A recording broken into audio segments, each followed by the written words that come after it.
երբ քաղաքացիական պայմանագիր միավորման կառավարման խորհրդի որոշմամբ նախորդ տարեվերջին նախագիծը դրվում էր շրջանառության մեջ, Հայաստանում ուրիշ քաղաքական իրավիճակ էր, հիմա հաստատվել է բոլորովին այլ իրավիճակ եւ մենք մեզ հաշիվ ենք տալիս, որ նախագծի հաջողության հնարավորությունները վերջին օրերի ընթացքում ավելի են նվազել, քան նախկինում ու գործող խորհրդարանում ավելի են նվազելու։ Բնական հարց կառաջանա, թե նման պայմաններում ինչ իմաստ ունի նախագիծը քննարկման դնելը, եթե այն գործող խորհրդարանում ակնհայտորեն կորցրել է հանգուցալուծող գործոն դառնալու պոտենցիալը։ Մեզ համար Սերժ Սարգսյանին պաշտոնանկ անելու նախագիծը մեկնարկային գործոնի նշանակություն ունի եւ վերջին օրերի քաղաքական շոկի ֆոնին քաղաքացիական պայմանագիր միավորումը հարկ է համարում վերահաստատել, որ Հայաստանում հաստատված կոռումպացված իշխանության հեռացումը Սերժ Սարգսյանին, նրա իշխանության առանցքային դերակատարներին, 2008 թվականի մարտի 1-ի ոճրագործության մյուս կազմակերպիչներին եւ կատարողներին իրավական եւ քաղաքական պատասխանատվության ենթարկելը լինելու է իր ապագա քաղաքական գործունեության առանցքային խնդիրներից մեկը։ Այս նախագիծը պետք է քաղաքացիներին ուղղված հստակ ուղերձ դառնա, որ Հայաստանում ինստիտուցիոնալ ընդդիմության ձևավորման մեկնարկը տրված է, նոր ինստիտուցիոնալ ընդդիմության ձևավորման ժամանակը հասունացել է եւ որ մենք անշեղորեն ընթանալու ենք հենց այդ ուղղությամբ ազատ եւ երջանիկ Հայաստան կառուցելու մեր հանձնառությանը հավատարիմ։ Իսկ հիմա խոսեմ բուն նախագծի մասին, ինչպես գիտեք, Հայաստանի Հանրապետության Սահմանադրության 57-րդ հոդվածը սահմանում է, որ Հանրապետության նախագահը կարող է պաշտոնանկ արվել պետական դավաճանության կամ այլ ծանր հանցագործության համար։ Ներկայացվող նախագծում Սերժ Սարգսյանին մեղսագրվում է պետական դավաճանության 1 դրվագ եւ պաշտոնական լիազորությունները չարաշահելու 8 դրվագ եւ պաշտոնական լիազորությունները անցնելու 1 դրվագ։ Դուք գիտեք, որ նախագիծը ի սկզբանե բաղկացած էր ամենասկզբում 8 կետից, հետո ավելացավ եւս 1 կետ եւ վերջին իրադարձություններից հետո ներկայացվել է, ավելացվել է եւս 1 կետ, որը վերաբերվում է Սերժ Սարգսյանի Հանրապետական կուսակցության խորհրդի նիստում ունեցած վերջին ելույթին։ Այդ ելույթում նախագծում ըստ էության փաստված է, որ այդ ելույթում Սերժ Սարգսյանը հստակ ցույց է տվել, կատարել է Հայաստանի Հանրապետության քրեական օրենսգրքի 308-րդ հոդվածի հատկանիշներուն անպատասխանող արարք, այն է իր պաշտոնական լիազորությունները օգտագործել է խմբային շահերին, ծառայեցրել է խմբային շահերին եւ ցուցաբերել է անգործություն, ինչը արտահայտվել է նրանում, որ այն ժամանակներում, երբ ԲՀԿ ղեկավար Գագիկ Ծառուկյանի գործունեությունը տեղավորվում էր Հանրապետական կուսակցության եւ նրա ղեկավարի քաղաքական պլանների տիրույթում, այդ ժամանակներում, ինչպես երևում է Սերժ Սարգսյանի ելույթից, ունենալով տեղեկություններ, ինչպես ինքն է ասում, տարիների վեր օդում պահված լուրերի վերաբերյալ, չմուծված միլիարդավոր դրամ հարկերի եւ այլն հանցավոր մեխանիզմների գործունեության վերաբերյալ, իր լիազորությունները չի գործադրել այդ լուրերը ճշտելու համար, որովհետեւ ելի ինքը իր ելույթում խոսում է, ասելով, որ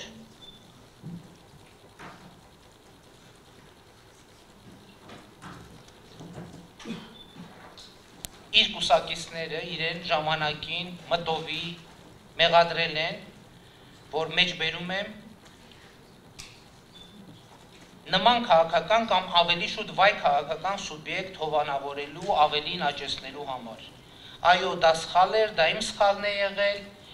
իմ ու մի քանի այլոց, ովքեր թեև անում էին ոչ թե հանուն, այլ ընդդեմ նպատակներով, բայց նրանց մեղքն էլ եսիմն եմ համարում։ Ըստ էության այս ելույթով Սերժ Սարգսյանը խոստովանել է, որ տվյալ դեպքում սկզբից կատարել է թույլ է տվել անգործություն, իսկ հետագայում, երբ որ ԲՀԿ նախագահի քաղաքական գործունեությունը կամ հայացքները դուրս են եկել իր պատկերացրած տրամաբանությունից եւ հսկողությունից, երկրորդ դեպքում արդեն համապատասխան հանձնարարականներ տալով նա ըստ էության թույլ է տվել Հայաստանի Հանրապետության Սահմանադրության 14.1 հոդվածի պահանջների խախտում, այսինքն խտրական մոտեցում է ցուցաբերել ԲՀԿ նախագահի նկատմամբ։ Ես ուզում եմ, քանի որ առաջիկայում մարտի 1-ի հերթական տարելիցն է, ես ուզում եմ հատուկ անդրադարձ կատարել նախագծի առաջին կետում, որտեղ Սերժ Սարգսյանը մեղադրվում է փաստահավաք փորձագետների փաստահավաք խումբը օրենքով չնախատեսված ձևով լուծարելու համար։ Ինչպես գիտեք, Սերժ Սարգսյանը 2008 թվականի հոկտեմբերի 23-ին ստեղծել էր փորձագետների փաստահավաք խումբ եւ հետագայում 2009 թվականի հունիսի 6-ին կարգադրություն էր ստորագրել այդ փորձագետների փաստահավաք խումբը լուծարելու մասին, որը կարգադրությունը կոչվում էր փորձագետների փաստահավաք խմբի ստեղծման եւ նրա գործունեության կազմակերպման կարգը հաստատելու մասին կարգադրությունն ուժը կորցրած ճանաչելու մասին։ Մինչդեռ փորձագետների փաստահավաք խմբի ստեղծման կարգադրության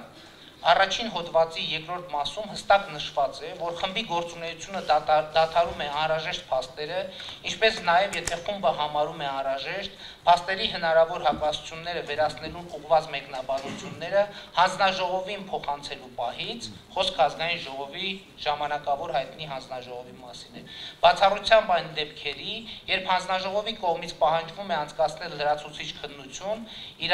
իրադարձության վերաբերյալ անհրաժեշտ այլ տեղեկատվություն ձեռք բերելու նպատակով։ Այսինքն, ինչպես տեսնում եք, կարգադրության մեջ նախատեսվում է, թե երբ կարող է փաստահավաք խումբը լուծարվել։ Եվ մենք ունենք մյուս կողմից իրավական ակտերի մասին Հայաստանի Հանրապետության օրենքի 72-րդ հոդվածը,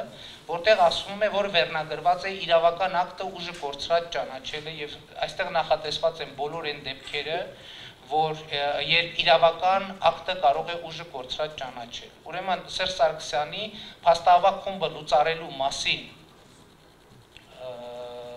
որոշումը հակասում է նաև իրավական ակտերի մասին օրենքի պահանջներին եւ տրամաբանությանը։ Հիմա սա իրավական գնահատականն է, բայց այստեղ շատ կարևոր է քաղաքական գնահատականը, որովհետեւ փաստահավաք խումբը լուծարելու որոշումը կապ ունի 2008 թվականին Հայաստանի Հանրապետության իշխանությունը ըստ էության պետական հեղաշրջման միջոցով բռնազավթելու հետ։ Ինչ է տեղի ունեցել։ Ինչպես գիտեք, փաստահավաք խումբը իր դերյուրե գոյության ընթացքում հրապարակել է մեկ զեկույց, որը վերաբերվել է ոստիկանության զորքերի ծառայող Համլետ Թադևոսյանին։ Եվ այդ զեկույցի վերջում փաստահավաք խումբը արել է հետևյալ մի քանի արձանագրումներ, որ նախաքննության մարմինը ըստ էության թույլ է տվել կոպտագույն խախտումներ Համլետ Թադևոսյանի մահվան հանգամանքները ուսումնասիրելու ընթացքում եւ ընդհանուր կորել է քրեական գործից եւ ընդհանրապես նյութերից Համլետ Թադևոսյանի զրահաբաճկոնը, որ նրա հագին է եղել զոհվելու պահին, եւ այդ բոլոր գործողությունները ըստ էության ուղղված են եղել ունեցել են մի նպատակ՝ անել ամեն ինչ, որպեսզի Համլետ Թադևոսյանի մահվան պատասխանատվությունը դրվի ընդդիմադիր շարժման վրա, ընդդիմադիր քաղաքական ուժի, կոնկրետ քաղաքական ուժի վրա։ Եվ ըստ էության սա կարևորագույն գործոն է, եւ ակնհայտ է, որ Սերժ Սարգսյանը եւ Ռոբերտ Քոչարյանը 2008 թվականի մարտի 1-ի նախաքննությունը օգտագործել են քաղաքական հակառակորդներին հետապնդումների ենթարկելու համար, նրանց բանտարկելու, նրանց գործունեությունը թույլ չտալու համար եւ այդպիսով 2008 թվականին բռնազավթած իշխանությունը պահելու համար։ Ըստ էության փաստաթղթի մեջ տեղ գտած բոլոր 10 կետերն էլ այս տրամաբանության մեջ են, որովհետև շատ կարևոր է հասկանալ եւ տալ քաղաքական հստակ գնահատական, թե ինչու է Սերժ Սարգսյանի կողմից թույլ տվել այդ արարքները։ Այդ արարքները բոլորը առանց բացառության թույլ են տրվել բացառապես մեկ նպատակով՝ ապօրինաբար զավթած իշխանությունը շարունակել պահել սեփական ձեռքերում, որովհետև ապօրինի զավթած իշխանությունը հնարավոր է պահել միայն ապօրինի եղանակներով։ Եվ ահա այս փաստաթղթում նշված են այն 10 կետ են նշված, որոնց գործադրման Սերժ Սարգսյանը փորձել է կամ չի փորձել իրականացրել է իշխանության շարունակական բռնազավթումը։ Ես հասկանում եմ եւ նախկինում էլ ասել եմ, ամենևին հակված չեմ մտածելու, որ սրանք այստեղ ամփոփված են Սերժ Սարգսյանի թույլ տված բոլոր այն արարքները, որոնք կարող են սահմանադրությամբ սահմանված կարգով հանգեցնել նրա պաշտոնանկությանը, բայց ես ուզում եմ ընդգծել հետևյալը, որ Սահմանադրական դատարանի մասին Հայաստանի Հանրապետության օրենքի հոդված 76-ը որոշակի պահանջներ է ներկայացնում